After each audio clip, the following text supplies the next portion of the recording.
All right, good morning, everyone. I'm Lieutenant Colonel Andy McQuaid. I'm the Deputy Chief of Staff for the installation. We are being visited today by General Dahl, the MCOM CG, former First Corps DCG. So Colonel Morgan and the rest of the Joint Base Headquarters are preparing to host him right now. So you get to have me as your MC for the community update. So first off, welcome to everyone that has been here before, and welcome to those who this is the first community update. We got good attendance today, so we're going to jump right in. So I recall that the community updates have taken on a theme, and with regard to the installation priorities, sustain the infrastructure, train the joint force, protect the installation, and take care of service members and families. So this one today will be talking all about taking care of the service members and their families. And so what you see on the tables here is a lot of great information, each of which will be talked to in turn by our representatives. I wanted first to point out these documents that are on the table. So this document right here is a document for you to fill out. Our PIO shop will take these comments that you leave for us and integrate them and present them directly to Colonel Morgan so we, as the command team, can understand what matters to you all. Okay, so this is your way of communicating directly to the Joint Base Command Team, so please take that opportunity. There is a backside, so the front side is a little bit more specific with regard to programs. The backside is a little more open-ended, and it allows you to enter your contact information if you want to be contacted based on your comments. So please take advantage of this opportunity. It's really a great one. Throughout the discussion today, we will talk about the Armed Forces Community Services programs. We're going to get a little budget lesson for those of you that want to know how we pay for stuff. That's always fun. This will be the interactive component of the experience today, where you get to do some racking and stacking of the programs that are provided to you on the installation. So Ms. Alicia Grady will lead that event, and you all will have an opportunity to give us, again, some additional feedback. And then, of course, Colonel Dillard will talk about the performance triad. You see the magnets on the table, very cool. And then the Focus magazine, which talks about upcoming programs throughout the rest of the summer. Okay, so next chart, please. This is our agenda. Welcome, that's me. Installation priorities for discussion, taking care of service members, performance triad, and then the family readiness programs. We'll have an update from Madigan, as always. And then a little bit of discussion about the Sam Adams Pub. Everybody knows that's opening up on Thursday night, right? Who's been over there? Super cool thing. Super cool thing. Housing, DPTMS will talk about big events going on. A little update from the Spouses Club. And then lastly, our friends from SSMCP will talk a little bit about what's going on with regard to them. And additionally, a survey that they're running, and they will demonstrate how that survey works so you can see how your information feeds directly back into some change that they're monitoring. And then that will be it. So hopefully we can knock this out pretty quick. Next chart, please. So you've seen this one. Next one, please. Colonel Dillard.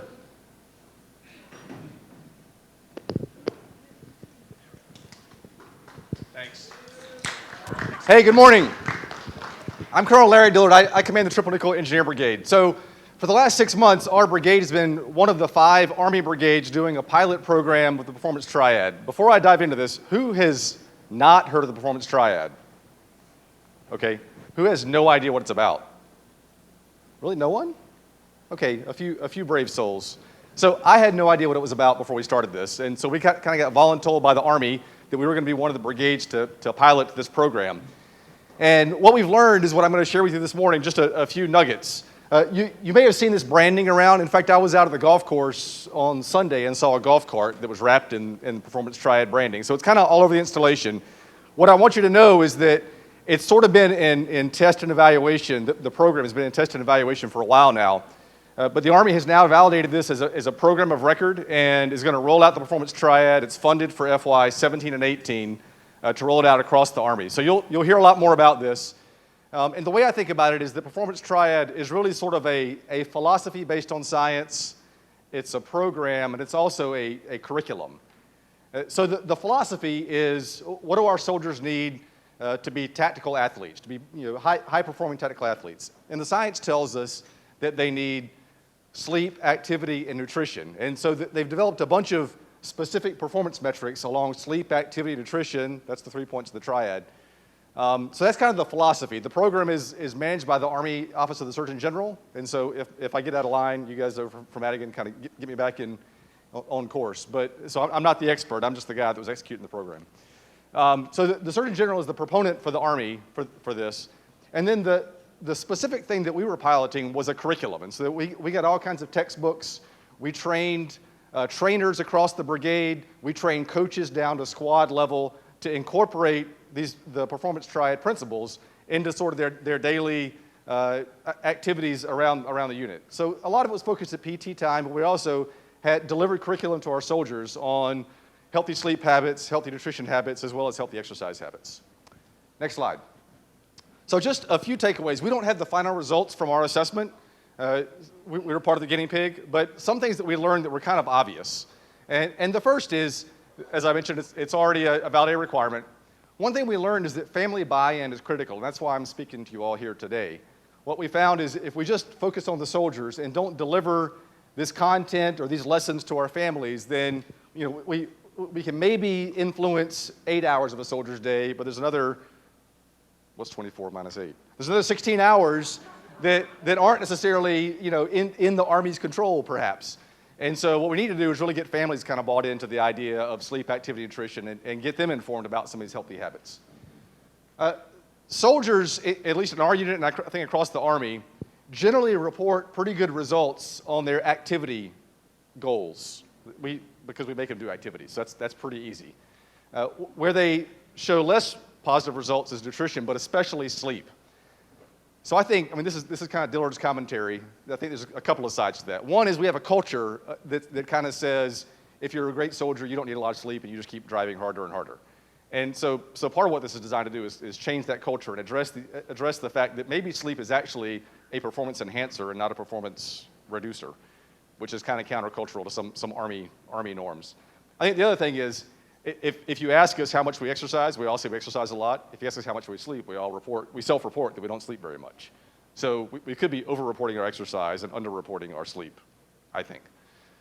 But that's why I have a little asterisk, because I'm not sure that's a technically valid result. Yes, ma'am. You gotta wait for the microphone, though. I've been told. Since the average age of soldiers is 24, I was wondering if you noticed less sleep with the younger soldiers, just because teenagers tend to stay up late anyway. We do. Yeah. And so as the father of two teenagers, I can also say teenagers don't make good decisions. So what we do find is that soldiers just maybe don't discipline themselves just to turn off the Xbox and go to bed. So some of the things that we did in the brigade, and I'll offer these lessons learned to my fellow commanders, is we looked at some of our policies that maybe influence sleep patterns. One thing we did is we put a cot at every staff duty and CQ desk and told them it's okay to go to sleep on duty as long as someone's alert and awake and you do all your checks.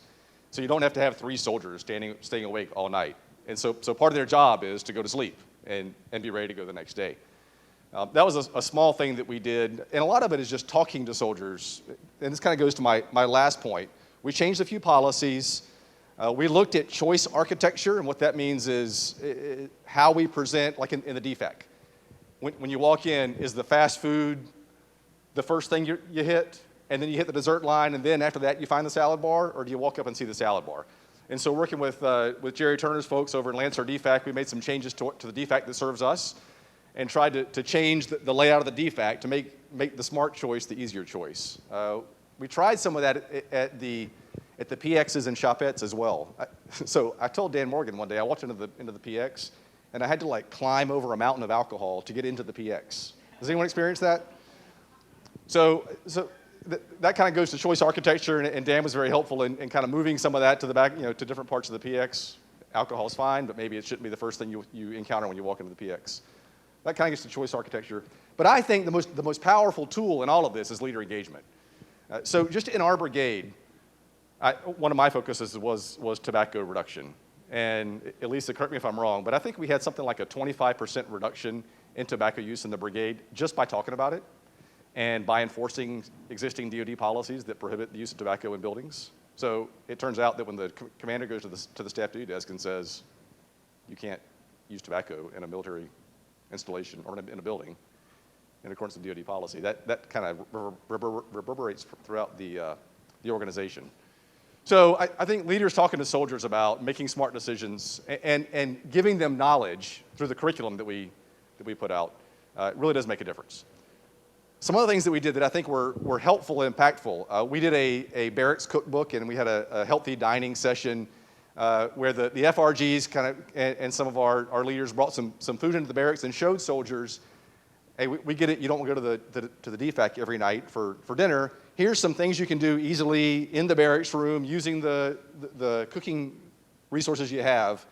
We did the same thing with some of our FRGs with kind of healthy shopping, smart shopping, healthy cooking for families. So we really tried to permeate the lessons learned throughout the entire brigade, not just the soldiers, and try to take it to the families. So next slide. These are some resources, and I think you've all got these slides.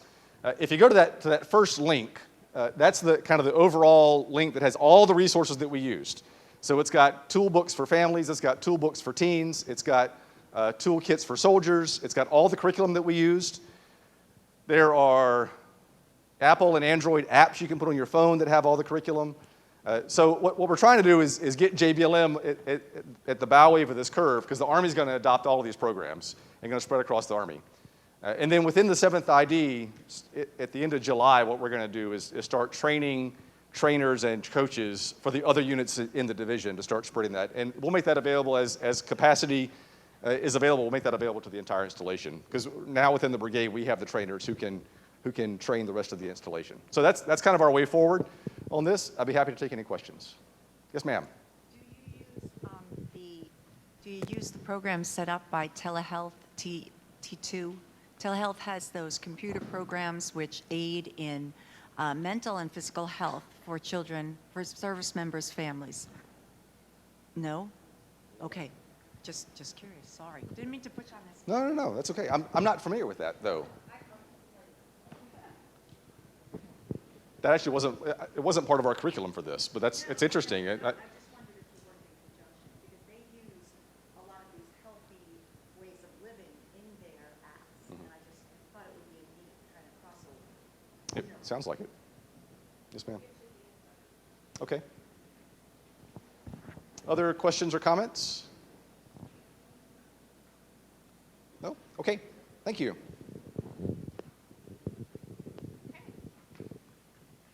Thank you, sir.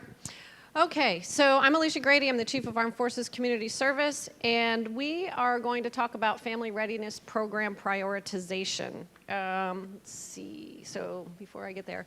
So we are helping out Corps to help them with a tasker that they received from ForceCom, and it's to basically rate family readiness programs on installations in a priority order from high, moderate, or low.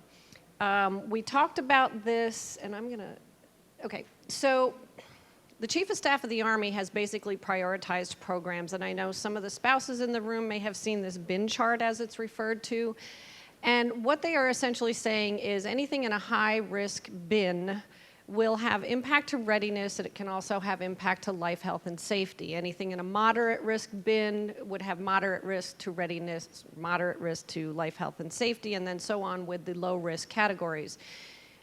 We are facing some significant budget cuts in the future, and Greta, our resource management officer, is going to talk about those in a minute. And so ForceCom has asked us to look at the current ranking level of a lot of the family readiness programs and want your input, since we have a nice cross-section of folks in the room here, for you to have the ability to provide input on how you think some of these programs should be ranked. So I will get into the sheet in a second, but right now I'm going to turn it over to Greta, because she's going to explain to you how the money works so you have an understanding of this when you rate these programs. Thank you, Alicia. Good morning. My name is Greta Buccellato. I'm the resource manager. In layman's terms, I'm Colonel Morgan's banker, and he doesn't have any money. Okay, so, no, seriously, he does have money, and he has two kinds of money. And I'm going to talk to you about those two kinds of money, not to make you an expert on the budget, but to make sure you understand the context in which you're going to make prioritization decisions, okay, for yourself. Okay, so the first kind of money that Colonel Morgan gets is money from Congress, and that's called appropriated funds. And as with everything from Congress, there are lots of restrictions. So when you get appropriated funds, you're restricted by what's called purpose, time, and amount. Okay, so those dollars come in and they're earmarked for a particular purpose, for a particular time period, and a particular amount. And there's really not much you can do about any of that. Okay. The second source of money is called non-appropriated funds, and those dollars come from sales of goods and services on the base and from other places. Those have far fewer restrictions than appropriated funds. Okay, so why am I talking to you about appropriated funds and non-appropriated funds? Well, I'm talking to you about that because some of the programs you're going to prioritize are funded with appropriated funds, and some are funded with non-appropriated funds, and some are funded with a combination of appropriated and non-appropriated funds. And because they're all funded differently, it doesn't make sense to prioritize a program that's funded with appropriated funds and a program funded with non-appropriated funds together, because it doesn't matter, right? So if I take financial readiness counseling, which is funded with appropriated funds, and I say it's less important than child and youth services, which is funded with non-appropriated funds, doesn't matter because they're funded different ways. So when we talk about prioritizing services, CYS may be more important to you, and that's great, that's okay. But it can be equally important to financial readiness because they're competing in different categories, okay? It's kind of like a 5K race. You don't have the 4-year-olds competing with the 40-year-olds because the 4-year-olds will win. Okay, next slide. Okay, in the non-appropriated fund programs, there's some confusion, and so I want to just kind of help with that a little. For the programs that receive non-appropriated funds, those are funds that don't come from Congress, they come from sale of goods and services. There are 3 categories of programs. Cat A, B, and C. And you can think of this like the life of your child. When they're born, they need a lot of help and all of your support. That's category A. We have to help out those NAF programs with appropriated funds. And then as they get older and get a part-time job, they need a little less support. So they're in category B. They still get some appropriated funds, but they kind of self-sustain. And category C, they're out of the house. They're no longer asking you for beer money, and they sustain themselves, okay? So category C, you're not going to be asked to prioritize or rate because they're revenue generating. They exist because they make a profit. So there's no reason to prioritize them. They're going to exist as long as they make a profit or they're no longer needed. But in category A and B, because they receive appropriated funds to offset the non-appropriated funds, it's important to prioritize these as well. How many people have I completely confused at this point? Wow, awesome. All right, so Alicia's going to get you ready to do a task where you're going to look at a program and you're going to agree or disagree with its rating of high, moderate, or low. And when you look at whether you agree or disagree with high, moderate, or low, keep in mind that if you rate everything that's funded with appropriated funds as high, you make it impossible for Colonel Morgan to make decisions about what's most important because he doesn't have enough money for all of them, right? So you have to think about what is actually most important to you, okay? Alicia, where'd you go? Awesome. Okay, do I have any questions before I hand it over to Alicia? Awesome. Okay, so back to this bin chart. As I said, the Chief of Staff of the Army has rated these programs, and this is based on feedback that has been received over the course of the last probably 3 to 4 years on how we rank our programs and how we do, like Greta said, prioritize them based on availability of funding, which we know is decreasing significantly over the next several years. And so there's a sheet on your table. It's an Excel sheet, just black and white copy. It has all the programs listed down the right-hand side. It gives you what the current priority rating is based on the Chief of Staff of the Army assessment. And then there's a blank column there for you to either leave it as is or change the rating based on what you feel is important here at JBLM. And then the far left column talks about the funding stream that Greta just explained to you. So what we'd like you all to do while you're here through the rest of the update is fill this sheet out, just go down the list, keep them the same, change it based on what you feel, and then at the end, just leave them on the table. We will collect them and then we'll compile the results. Anybody have any questions? And that's the sheet you should all have on your... Okay. So just fill those out while you're here at your leisure. We'll continue with the update, and I am going to be followed by Robin Kelly from Madigan. She's going to give you some information on Family Advocacy Program. If you recall, if you were here at the February community update, I did a presentation on our piece of the Family Advocacy Program. We are the prevention and education arm of Family Advocacy, and Madigan is the treatment arm. And so Robin's going to give you some information on that piece. Good morning, I'm Robin Kelly. I'm a social worker over at Family Advocacy, the treatment side of the house. We're part of Madigan, and we're located in the Madigan Annex, where I hope most of you know where we are, by the Fisher House. So the beautiful old brick buildings. Next slide. Oops. Okay, so these are the FAP objectives. Basically, we want to promote prevention. We cooperate with Alicia's side of the house, with Susan Domini. We want to strengthen our family functionings. We want them all to do better. We want to preserve our families without compromising the health and safety, welfare of everyone within the family. And we want to provide treatment for the family members when it's appropriate. We want to make referrals and resources when it's something either beyond us or maybe something that maybe Alicia's folks would have a better handle on. We want to collaborate with our state and local child protective services and law enforcement. That's really, really important for our young soldiers because usually they're far away, or soldiers and airmen, excuse me. Usually they're quite far away from home, and being contacted by law enforcement off post and especially child protective services is especially intimidating. So what we try to do is handhold them through the process. Next slide. Kind of wanted to just give you a quick breakdown of the child and intimate partners, and we say intimate partners, no longer spouse, because you don't have to be married to your partner in order to have a FAP case. So I want to kind of give you a breakdown. I don't think this probably surprises any of them. We call the E1 to E4 in a non-offensive way the young, dumb, and silly. Usually they're young married, young parents, and simply don't have enough tools in their toolbox to get things going. Next slide. This is the age, and again, no big surprises, I suspect. The 22 to 26 is our most frequented population, but we can all need FAP assistance all the way through the lifespan. Next slide.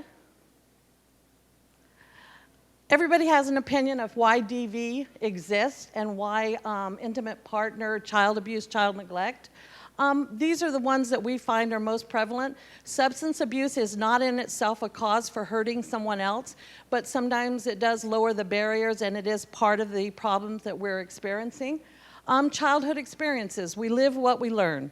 We learned as children that if you get mad, you hit, slap, punch, and we carry that on into our adult life. Often we witness it through inappropriate parenting. Power and control. I personally am the mother of a teenage daughter, and I know damn well if I had total control in my household, everything would be perfect. If she did things the way I want her to do, driving school, not having boyfriends, no hoochie shirts, no split jeans. I'm trying to think. Her dream is to turn 18 and get she calls it a tramp stamp. If I had full power and control, like, you know, when they're little and they're babies, you feed them, you change them, and you put them where you want them to stay, and they stay there.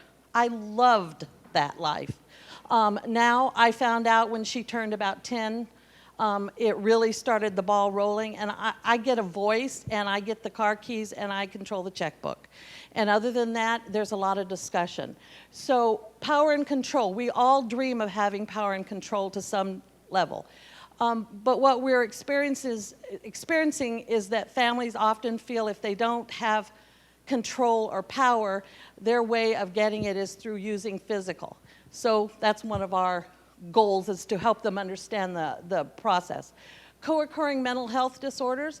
We saw a lot of service members during the height of the war coming in, maybe on waivers with some histories, maybe some childhood experiences, maybe with some law enforcement and school experiences, and now they're coming to fruition in the military, and we're helping them through that process.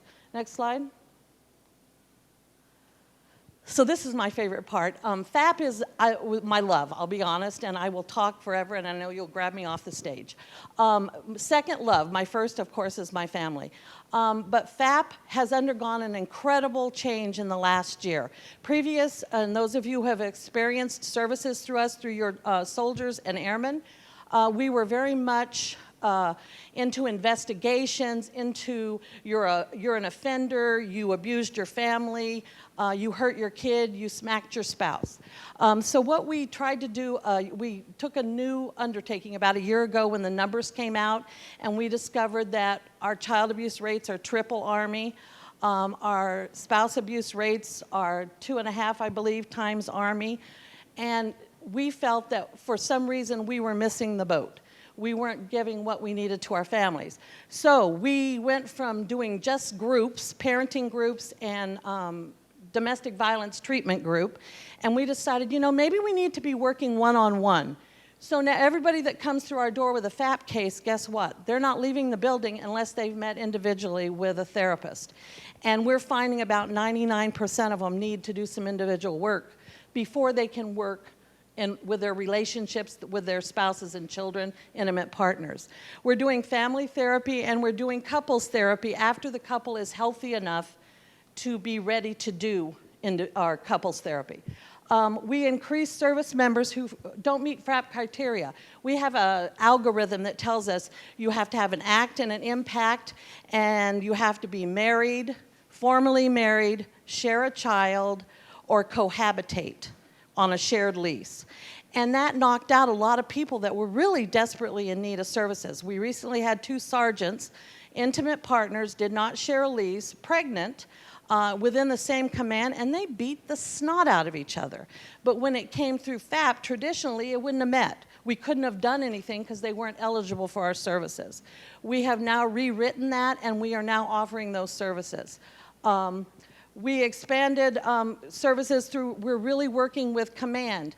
It used to be if you had a FAP case, it went to the case review committee, and they all voted and said, no, it did not meet criteria for going in the Army Central Registry as an offender and a victim. We used to say, thank you, sir, thank you, close it out. And they would go away, and guess what? 6 months later, who was back in our lobby with a more significant incident? So they started low level, and they were working up. What we do now is at the end of the CRC, when it doesn't meet, we strong arm the young commanders and first sergeants that you send to us, and we say, sir, do you agree that your service member and family members need services? And they sit there going, yes. And we say, would you agree to allow them to come and get services during the workday? And they say yes. So what we're doing is, even though it didn't meet, we're hammering them with everything we have. They're going to do groups, individual, family, couples if appropriate. We're going to offer it. Command is going to help us ensure that the service member, at least, is there for the treatment, and then we keep the command informed of the progress along the way. We have a system now that if it doesn't, when it first comes in, and we call them young, dumb, and sillies. We actually call them stupid, but I was trying to be nice. Young, dumb, and sillies that come through, and there was pushing and shoving, and there's always the throwing or breaking of a cell phone.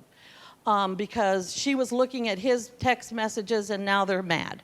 Those did not meet generally because there was maybe an act, pushing and shoving, but there was no impact, there was no injury according to the algorithm system we use. So now we said, you know, can we go to the next slide? I'm getting ahead of myself, sorry. So now we came up with, we call them FINS, Family in Need of Services. These people are red flagging to us that if we don't step in now, we're going to have a bigger incident down the road. We stole FINS from the Navy, I admit it, but it sounded better than what we could come up with for an Army acronym. They all sounded violent. So now what we're doing is they come through the front door and it doesn't meet to go into a full FAP case. We don't care. We take them by the hand and walk them upstairs, and I turn them over to one of the fabulous social workers. And guess what? Before they know what's happened, they've signed into everything that we're doing. We contact Command if we need to help them encourage the service member to come and to allow them the time to do it.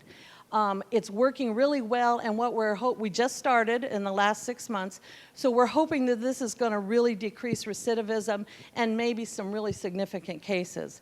We are now revitalizing our child abuse neglect treatment. We weren't doing it for years because we simply didn't have the time or we hadn't been approved to do it. We are now revitalizing it. We're doing parent-child therapy.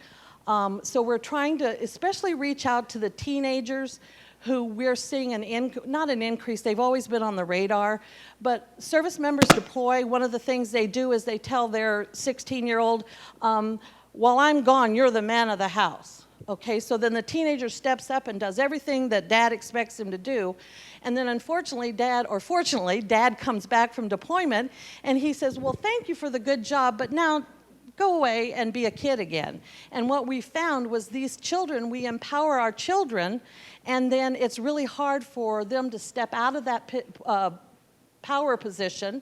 And it's really, we see a lot of conflict between parent and child that they don't want to give it up. What teenage boy wants to give up authority? What teenage girl? So we're really working on that age group. We have a lot of coverage for the little tiny kids, but not so much for the middle school teens.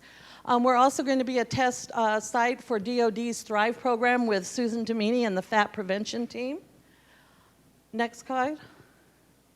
We've co-located with Susan and Alicia, a victim advocate now in our building. So it used to be a victim would come in and maybe they were significantly upset, maybe hurt, and we would say, well, here, you need to go over to Waller Hall or you need to go over to this building to see your victim advocate. Now we're taking someone by the hand, a lot less scary and intimidating. We're walking them down the hall and say, this is Hope. Hope wants to help. I'm going to leave you with her. If you have any questions, come back. We're finding that we're doing a better job in connecting them with the help that they need. New Parent Support speaks for itself. Awesome program located at Armed Forces Community Services. They go out and do family visits. They help. They're kind of the eyes of the program. They can help before there's a significant incident, before we have a dead baby, before we have a dead spouse. We can help because they're there.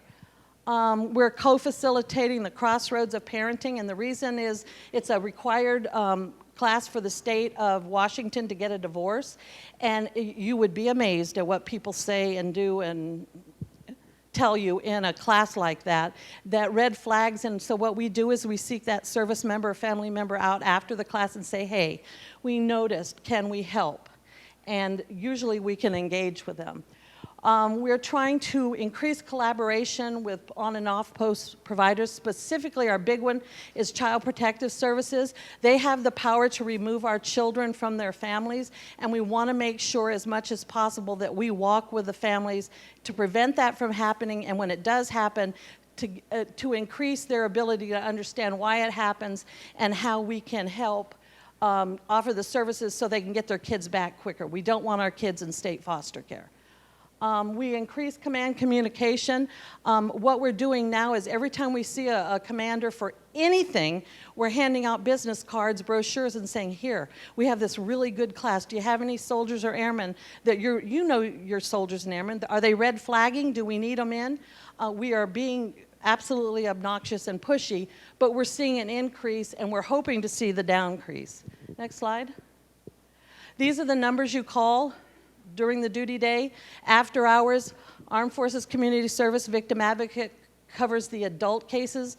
My program, FAPS treatment, covers the kid cases, but we talk and work together. We want to be a well-oiled team to make sure nobody gets left out. Next slide. Ooh, talked fast. Any questions, concerns? None? We're building 9905 Old Madigan. Madigan Annex.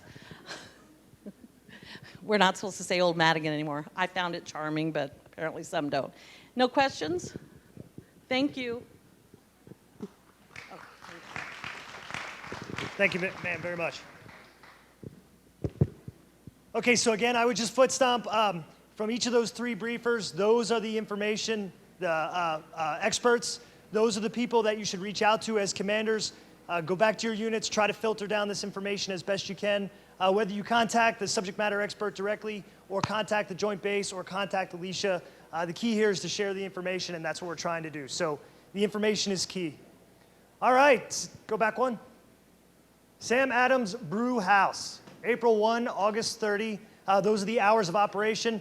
General Dahl himself will be cutting the big red ribbon Thursday night, and the thing will be open for operation. So go over there if you would, please, and drink some Sam Adams, have some food. It's great. I was in it the other day, and it's a pretty cool little place. Definitely a nice revitalization of the Cascade Club, which has kind of been sitting empty now for a little while. So please partake if you're so inclined. Okay, next slide, please. All right, so now what we're going to do is just go through our normal rotation of individual updates from each of the directorates. So I'll turn it over to Family Housing first. Thank you. Good morning. I'm Nancy Barnes with DPW, the Housing Division. And the hot topic lately is landscaping and pest control. So I brought in an expert, John Shear from Lincoln Military Housing, and he'll be able to brief you a little bit on landscaping and pest control. All right, thanks for having me. So with landscaping and pest control, just kind of go over it briefly. There's information available from the community management team. Any questions that you may have about the scope of service, be sure and reach out to your community management team and ask them. Even about your particular house, they can come out and explain things or what's going on. But really with landscaping, the focus of the landscaping program in family housing is to do the heavy lifting of the work for the families so that, you know, the biggest part of the big job is done. So, you know, one of the things that we've done over the years, you know, when we first started privatization, 14 years ago, there was no landscaping included. Family housing landscaping wasn't even a part of the program. So everybody maintained their own yards, their own beds, and what we found is through, you know, all the deployments throughout the years, it was very difficult for families to manage that. So over the years, it's kind of morphed into we're doing a lot more around the houses, but we're still not quite doing it all. So what we basically do is we'll mow the lawns, we'll mow the common areas around the home. We'll do that usually weekly. We'll come through, kind of work around people's personal stuff. But the beds and the areas around the home, anything within a fenced backyard is the resident's responsibility to maintain. And, you know, and then, you know, of course, over the years, you know, you build new homes that have bigger yards, and of course, that's a great thing. It's a big yard, but it's more area to maintain. So those are always some of the challenges, and finding that balance can be difficult sometimes between what we can continue to sustain in the long term. You know, the last thing we want to do is start something and then have to stop it, but landscaping always is one of those things that, you know, the residents could do. They did them at one point, so we don't ever want to do too much to where it becomes something we can't sustain over the long haul. So, you know, I think the biggest thing for us, and it sounds like a lot of the conversation around landscaping has been about what we do or don't do, and there is, because it's kind of a joint effort, we're doing some and the residents are doing some, it can become a little bit difficult to navigate for residents. So be sure and reach out to us and ask us. We're there to help, want to be a part of helping you guys. Well, one thing we do offer, though, in order to help residents maintain their own areas, is a couple times a year you can get fertilizer. We'll deliver it right to your house. You just call a work order in. We bring it right to the home, and then you can put fertilizer down. Grass seed's available to help in areas where maybe a dog or a pet has damaged the yard, or there's just sparse grass, and you can put that down and water it, and then it'll come up. Moss killer, obviously moss is an issue in the grass around here. We don't do any kind of moss killer in the yards. Really all we're doing is trying to keep the weeds down. We do that about once a year. We'll treat the weeds in the yards and around the yards. We won't treat in the backyards, but we do treat all around the common areas about once a year. Is about how much we can come through. So obviously that's not enough to get all the weeds all the time, because they keep coming back in this climate. As you know, everything grows. So, but we do try to do that, and obviously residents themselves can, you know, manually pull those or do things in their own yards. And a lot of residents do want to maintain their own yards, and we allow that to happen. If a resident wants to maintain their own yard, just get a sign. You can call the housing offices, get a sign, put it on your door, and then we'll just stay away from your yard and you can maintain it. So it gives residents an opportunity. Sometimes people like to do that. So topsoil is available over at the Lewis North location there. You can just call us and we'll give you the information. But again, all those items are available. Simply just call in a work order and we deliver it right to your house. And about a 3-day turnaround usually, so give us a little time. So that's about it on landscaping. So the other one that I heard was kind of a hot topic is pest control. To me, this is the easiest one, and although sometimes the most challenging for people to deal with, because who wants to deal with a pest in their house, right? So, but really what it comes down to is on pest control, if you call us, we're going to respond to a pest control issue. There are items that, are more, what we would call carrion pests, fleas, bed bugs, things that are not native to this area will be carried in. Roaches, they're not really native to the Pacific Northwest, but they are here, and most of the time they're brought in either by transport or they come in via things, or they're just a part of somebody's area and then they'll live. But usually the climate here will not allow them to navigate through and live through the winter. So normally if they're in a home, it'll work because it's a heated space and they'll stay there, but they're, again, not native here. So it's not a very common pest. Typically those types of carrion pests, we have to work with the residents to solve that problem. And so, but the bottom line is, the simple thing is, just call us, we're gonna come, and we're gonna help you navigate what that is. Most of the pests that come around your house, ants, even fleas, we wanna treat the fleas in homes. Even though that's not something that housing has caused or that we've brought in, obviously that's caused by pets, that's caused by individuals that have fleas and they're not treating it, but we want to treat it because when we have to treat a home when it's vacant, it's very, very difficult. It's much easier to treat a home for fleas when a resident is home there and the fleas are activating. And I don't want to go into the life cycle of fleas. That would be really boring for you all. You don't want to hear it. But it is much easier to treat fleas when they're in the home. So we want residents to call us. And we would encourage you to do that if you're dealing with fleas. You also can treat your pets, which is a very smart thing to do. There's a lot of things the residents can do to keep those pests at bay. But we're here to help and to help you with any pest issues. So just be sure and call us, all right? Yes. So bees is a tough one. So bees, if it's in and around your home, we're going to treat that. And we'll usually do it by removing the nest. We have to just remove the nest. We typically will, if it's a hornet or a wasp, most of the cases, those are very aggressive bees, we're going to get that out of there. We do get a lot of bee calls this time of year where, bees are active this time of year. And the last thing we want to do is kill all the bees off, right? Bees are needed. They're an important part of the ecosystem. So we don't want to kill them all off. We have run into, I've had a couple calls come this month where we're dealing with honeybees. And they're real close to an active nest. And sometimes honeybees will swarm. And it's really, I don't know if you've ever seen a honeybee swarm. It's really a very cool thing. But they'll swarm around the queen. If you ever see that happening where they're honeybees and they're swarming around a queen and they're moving, that's because they're moving from one location to another. We do not like to kill the honeybees. So what we usually will do is bring a beekeeper to grab those honeybees and relocate them so that they can continue to do what they do. So hornets and wasps and some of the more aggressive ones, we will definitely come and treat those. If it's way in the woods, way out there, we're probably going to just leave it alone and just ask you kind of stay away from it.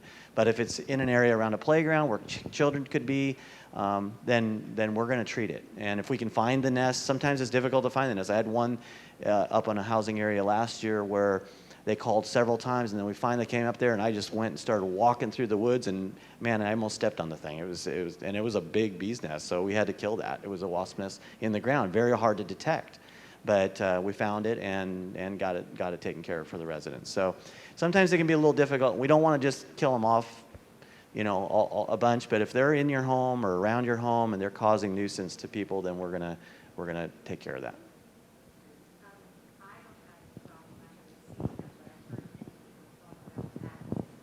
Yes.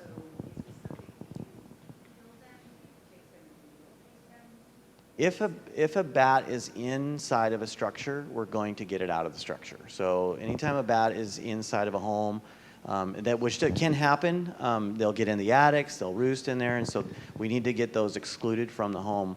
It's been quite a few years. Haven't had a ton of problems. We had some issues in some of our historic homes where there was several areas where there was bats, and so we had to do quite a lot of exclusion work on the roofs in those homes to try to keep the bats out. In Broadmoor specifically, in Greenwood, where there's the tile roofs, the bats will roost up underneath the tile of those homes. And so this time of year, as they're traveling, they will get up underneath the tile, and we're not going to exclude those bats from just getting in the roof of the home. I mean, there's nothing we can do about that. Again, bats are good. They kill a lot of bugs. So they're a good part of the ecosystem, so we don't want to just kill them off. We want to try to cohabit with them. But if they're inside your home, or if a bat gets inside and swirling around your house, that's like an immediate call to us. If it's in your home or it's inside the structure of the home, we need to know about that. We need to come and take care of that. Yes? Let's go back to bees. Yes. It's against the law to spray honeybees in Washington State. That's right. If you have honeybees on your property, in your walls or anything, Washington State has a honeybee association who will come out and bring a box and a tube and get the bees out. First thing they're trying to do is catch the queen, and then the drones will all join her. Right. But they will remove the bees. We're having problems with the honeybees in Washington State. They're getting a kind of a mite, and it's killing them off. So it's very important that if you have honeybees, do not spray them. Call the proper people, and they will have them removed. It probably won't happen immediately, but it will happen. They will do that. So that's important. Do not spray the honeybees. Yeah, and that's kind of what I was saying. Just call us, and our pest control company will get a hold of what she's referring to, the Bees Society, and then a bee specialist will come out and remove those bees. And so rather than us killing those bees, we don't want to do that. Again, the more aggressive bees, we'll take care of them, but those honeybees we want to try to protect. All right? Any other question? Thank you.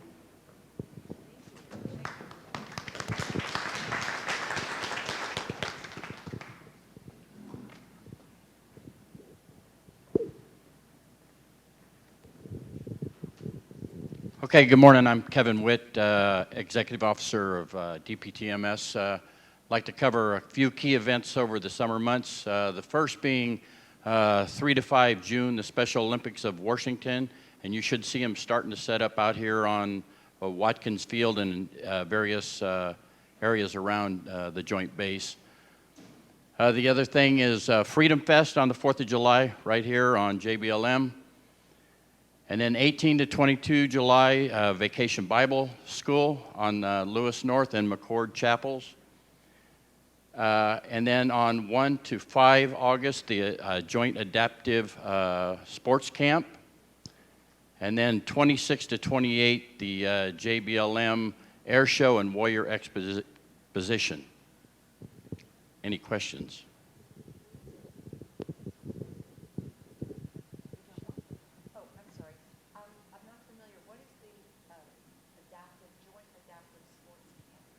That's an event that's going to be hosted by the Warrior Transition Battalion, I believe, and it's for the wounded warriors.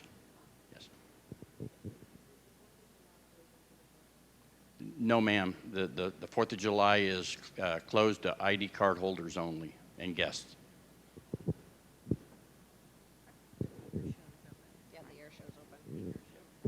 So one quick thing about the the air show and warrior exposition, that is completely open to the installation. Community update, the next community update, and then the one after that, before the air show actually occurs, we will brief how the installation will operate during that time period. We're anticipating 125,000 people per day on the installation when that occurs. So as you might imagine, this place is going to go crazy during that period of time. So we have very specific parking plans, and our DES folks will be preparing to share with you how the large muscle movements will occur with regard to parking over that weekend. So those briefings will happen in the next community updates. We didn't want to get too far out in front of that. For those of you that like the Thunderbirds will be here in case you hadn't heard. So that'll be super cool for the Air Force guys. I guess I'm the only one in the room, as a few back there. And then the other is the Golden Knights. So the Golden Knights, the the demonstration team will be in town as well. Yes, ma'am. I know it's already passed Armed Forces Day, but it was advertised as open to the public. The flyers that were posted on the website said that, but I know some folks who don't have ID cards and tried to come in through the gate and were turned around and sent back to the visitor center and told that they had to get a visitor's pass. So I just want to make sure that the event in August will also be open to the public. Yes, ma'am. The August event, folks won't even be vetted at the installation gate. They'll be brought in and basically corridored all the way into the parking ramp on McCord Field. So we'll do ID checks of people when they come into the venue site themselves, but that's just a standard check to make sure there's no wants and warrants on anybody coming in. Okay, because the flyers, again, for the previous event did say open to the public and routed them to gate 119, but I don't know. There wasn't a great turnout. It was bad weather. Maybe that was it, but I just wonder if there was some miscommunication. This is the first I've heard of it, ma'am. As far as we know, everybody who had a valid driver's license, visitor coming to the installation had a driver's valid license, was allowed to come in through that installation gate. If for some reason their license hit with some kind of problem, they may have been sent to the visitor center to get a computer check to see what the issue was. But that's the first I've heard of it. We had very few visitors, by the way, for Armed Forces Day. Right, so just to re-stomp before we get to your question, to re-foot stomp, the 4th of July event will be closed to non-DOD card holders, or unless you vet the installation through the normal installation access process going to the visitor center and so forth. And that is specifically for what?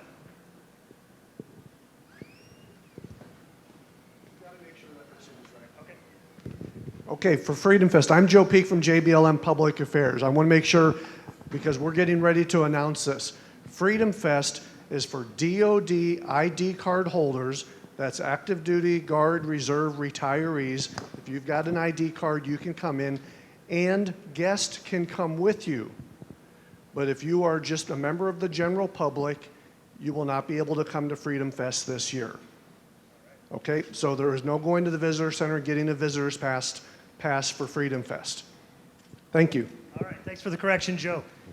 So that being stated, the air show, like we just talked about, will be completely open to the installation. All right, and the reason why we're restricting the 4th of July event is specifically for the manpower requirements needed to run the air show. So that's the justification, because we don't want to overtax our folks that are required for installation access and security to have to man both those events.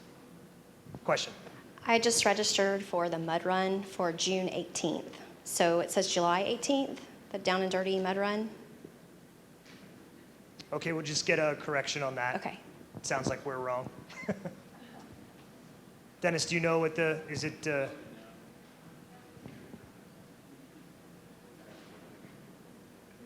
We'll sort it out for you. Thanks. Okay, next chart. Question? Hello, Song Johnson with JBLM Public Affairs. I'm also the Public Affairs Officer for the Air Show and Warrior Expo. Just wanted to let you know, if you guys weren't already aware, we already are on Facebook, Twitter, and we also have a website. The website is JBLMAWE, JBLM Awe. I like to say awesome, or the shock and awe that we usually have. And Twitter and Facebook is the same, JBLMAWE.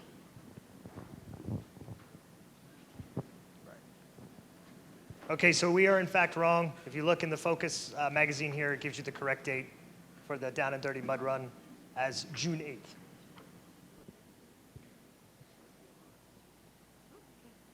No, disregard. Register by. When is it? Saturday, June 18th will be when the event takes place. Saturday, June 18th. All right, next slide.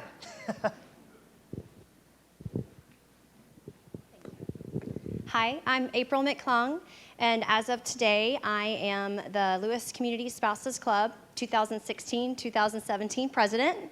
Yay, thank you. My yard is the yard covered in forks, in case you're wondering where I live, with thank you notes from the different battalions. So thank you. I appreciate that, sort of. In case you don't know, the Lewis Community Spouses Club is a nonprofit, all-ranked spouses group dedicated to giving back to soldiers and their families.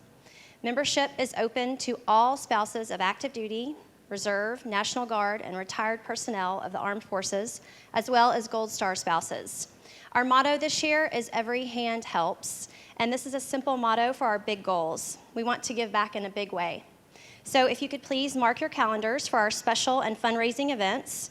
We could use some help getting the word out.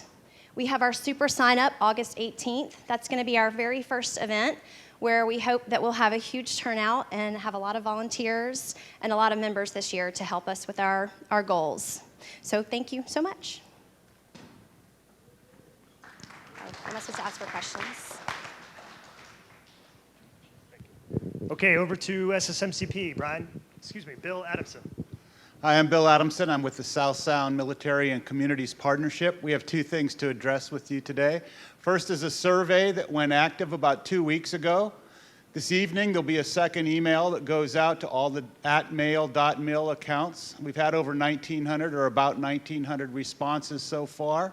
But in past years, as you see, we go back to about 2011. We've had over 5,000 respondents. So we're looking for leaders in this room to speak to soldiers about the importance of this survey to the communities that surround JBLM. Just like you're doing a prioritization exercise for Alicia and Andy this morning, you're going to be looking at a cut line eventually for services that can be provided on base. One of the places the base will turn to are the communities that surround the bases to provide services that are normally or have been traditionally provided on base. And we're going to use portions of this survey to generate the data that we need to help JBLM with services that you need to continue to look at. This is a screenshot of the survey online right now. It shows you the types of questions that are in here. She's going through them very fast because we're going here. Got to hurry up and get through this thing. But we can also show you the analysis from the responses that we've already received. So for instance, where do you live? We're tracking this by city, county, and unincorporated area. If you don't see your city on this slide here, you can write in where you actually live.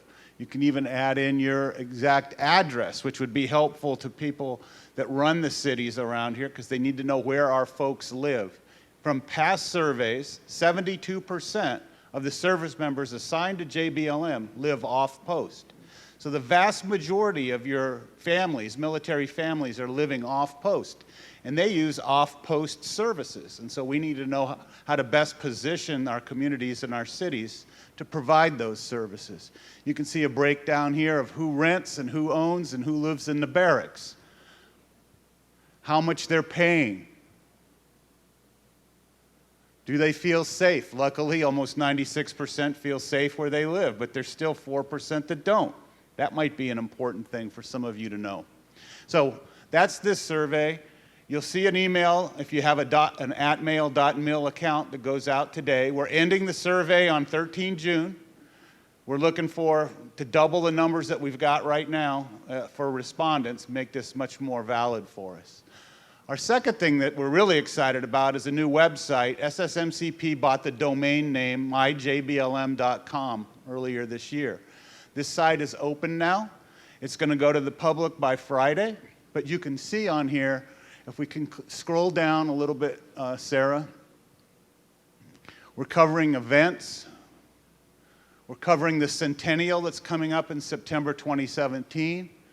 And we're running stories that people among the community submit to us. And we want to show you how to get in to submit your story on the big green button. And then you'll be asked a series of questions to fill out. And there's a text box. You can cut and paste your story in there, and you can add photos to it. And most of those stories will probably be associated with the centennial event. We're going to categorize these things by decade, and the website has a search function, so if you're going to look for certain events that have to do with, say, OIF or OEF, you'll be able to find that. Or if you're looking for somebody by name, you'll be able to find that. So this is a new site. We did a beta test about 2 weeks ago with service members here and some retirees here to take a look at it, and we've modified some of it now.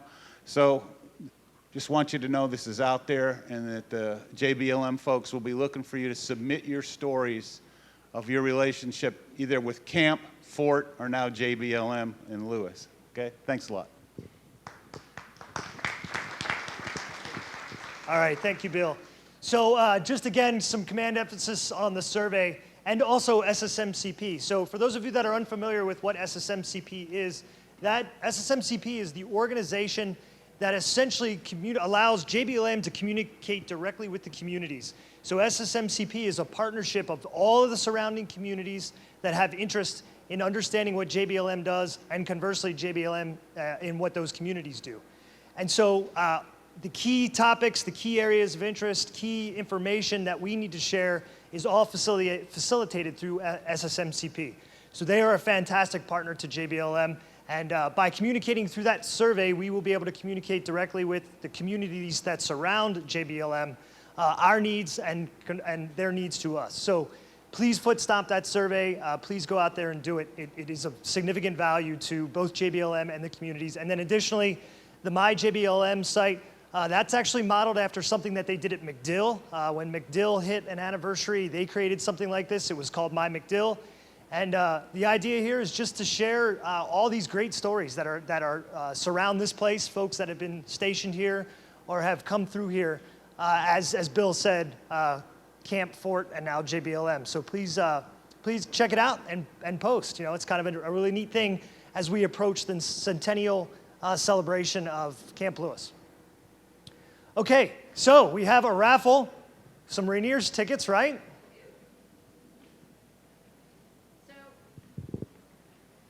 We have some Rainier tickets that we're going to raffle off. If you cannot use them, they're for the Saturday, June 11th game. If you can't use them, please give them to a service member and family who can. So,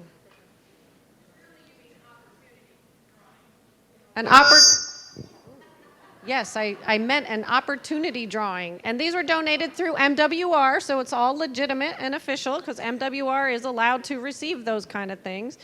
Last three digits, 597. All right. Oh, you got it. Good. Congratulations. Oh. Did you want to say?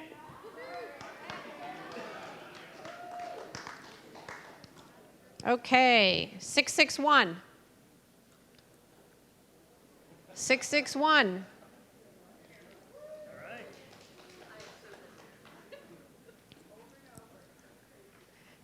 And I guess you figured out that you all have raffle tickets on your table. I should have mentioned that. 564. All right. Grab the next one. 637. 637. Winner. I think there's one more, right? One more. Oh, that was it? Yep. All right. Thanks. There you go. All right. And I believe Colonel Kellogg would like to make a couple comments. On behalf of General Lanza and Command Sergeant Major Grinston, I just want to thank you again for your attendance today and just go over a couple things as we get ready to close out this session. One of the things I think General Lanza would want me to discuss and talk about, and we talked about this at length last night during the Hail and Farewell, we have a significant transition across the Corps staff. We have 30 colonels on staff. Over half are transitioning out this summer. We have a lot of our senior enlisted leadership that's also transitioning. I say that is you're going to see a lot of new faces in the crowd. You're going to see a lot of faces that will come in contact with a lot of the initiatives and programs that we have ongoing here at Joint Base Lewis McChord. I would ask, particularly if you're a part of the initiative or services as these folks come in, to really reach out and try to identify them and bring them into the fold. We have a lot of great momentum, as we talked about today, with a lot of great things going on, so I would ask that you continue to do that. on how many are tracking the new medical readiness transformation initiative that goes into effect effective today? Raise your hand. This is an important initiative. This will give commanders greater visibility of the readiness of their formations. It will also take a closer look at Medical Readiness Code 4, which is typically dental and PHA, but it's going to give commanders greater flexibility, usage of the Commander Decision Code. Once again, training is ongoing across our formations. We have some additional training, so if you don't know a lot what's going on, I would encourage you to reach out to my office or the surgeon's office, and we can bring you up to speed on what's happening with that. During the last community update, we talked about some of the transition events, soldier transition events that were ongoing. We had 3 significant events in the month of May, and I just applaud everybody's efforts for their support to that, and want to highlight, although it wasn't on the slide, on the upcoming calendar events, the next big significant transition event is the beginning of October. So we'll start ramping up for that. We had roughly, I think, around 3,000 to 4,000 soldiers and family members participate in that event last year. I think we expect to even have more this year, so I'd encourage you to participate in that event. And then lastly, I just wanted to encourage you what Alicia talked about. It's important to get your feedback with regards to this prioritization. We don't know how much influence we'll be able to have, but if there's something that's critically important to you that you think it needs to be, it's at a higher or elevated risk, please let us know. And if you have justification to support it, that would be even more beneficial that we could provide to FORSCOM. We believe FORSCOM is going to consolidate all the information and then provide kind of a consolidated list to the Chief of Staff of the Army's office, and then we'll see what happens here in the future. So with that, any other additional questions or comments before we close out today?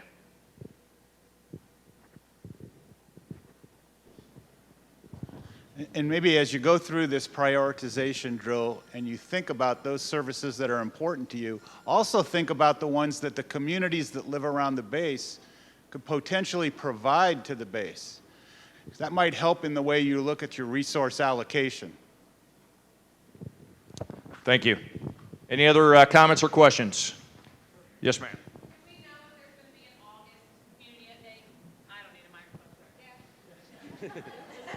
Do we have, do we know the date of it by chance? August 3rd. Okay, I just wanted to know if it was occurring. Yep. Okay, thank you. Good question. Any other questions or comments? Just one last thing. We'd like to spread the wealth of providing refreshments in the morning, so if any of your organizations would like to support us for providing refreshments in the morning, come see me. I've got a sign-up roster up here. You can sign up with me or contact me later. Thank you. All right, if there's... if there's no other questions, I'll turn it back over. Okay, I'd just like to turn it over to General Stevens for a comment or two to close us out. Hey, I'm Ron Stevens. Real quick, I just want to say thanks, everybody, for joining us today. I want to thank Colonel Dillard and his team on behalf of the Surgeon General for being one of the units that stepped up to the plate to support the Performance Triad. And you really made 2 key points. One of those is that family involvement is critical. It's not just for soldiers, it's for the soldiers and his or her family, because no soldier is successful without a support structure, without a husband, a wife, mom, dad, kids, whatever, that are going to help them out. And so certainly that is critical. And the other thing is leader involvement. And it's not just leader involvement from the standpoint of, hey, you need to eat, sleep, and exercise right. It's also setting the example, because soldiers listen to what you say, but more importantly, they're going to do what you do. And so if you're doing the job you're supposed to in eating, sleeping, and exercising right, then they're going to do the same things, all right? And the last thing I would say, thanks, ma'am, for your presentation on FAP, and this kind of goes in line with leader involvement, and that is sergeants and junior NCOs and junior officers paying attention, getting your earbuds out of your ear, getting your nose out of your phone, walking around, looking at what's going on, paying attention, because everybody or nobody wants to wake up on Monday morning and say, you know, I could have prevented that fill in the blank, that suicide, that ASAP incident, that domestic violence incident, that whatever it is that may have happened if I would have just been paying attention or if I would have said something. So what I like to refer to that is don't be the other, you know, the Army has had that don't be that guy campaign that's been going on. Well, I like to talk about don't be the other guy. The other guy is the dude or the dudette that wakes up in the morning and wishes they would have said something that would have prevented something untoward from happening. So leader involvement, family involvement is critical, in the success of every soldier. Thanks again for your time. God bless you all. Thank you. Okay, last thing before we close out. For those of you that are familiar with the Army Communities of Excellence, it's a Chief of Staff of the Army program run annually that recognizes installations or garrisons across the U.S. Army inventory. In 2016, JBLM was awarded again for the 4th time in a row. We received the Most Improved Award, not quite where we wanted to be, but however, it is an award, and so we got this fantastic trophy, but more importantly, we got a big cardboard check that says $10,000 on it that we think is going to get us some money eventually. That will go back into the programs that we've heard about today, and we'll continue to support you all, the operational units on the installation. So that's a testament to our folks over here that run the programs on the installation that provide fantastic support to you all. So as I said, great piece of glass, but more importantly, $10,000. Thank you for coming. See you next time.